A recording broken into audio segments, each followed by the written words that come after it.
এটা শান্তিনগর। নাম শান্তিনগর হলেও এখানকার কিছু মানুষ গ্রামটাকে অশান্তি বানিয়ে ফেলছে। তো চলুন ভাইজান, দেখা যাক।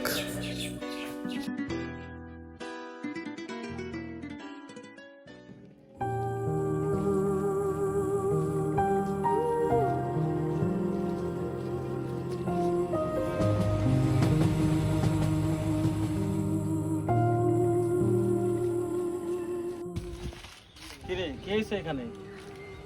ভাই, ওর নামে অনেক কমপ্লেন আছে। ও নেশা করে মা বাবাকে অনেক কষ্ট দেয়, আর টাকা না দিলে মা বাবার উপরে অনেক অত্যাচার করে।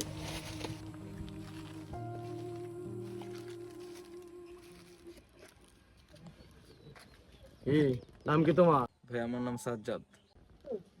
ও যা বললো সব কি সত্যি? হ্যাঁ। তুমি কি জানো পৃথিবীর সবচেয়ে মূল্যবান সম্পদ হচ্ছে বাবা মা?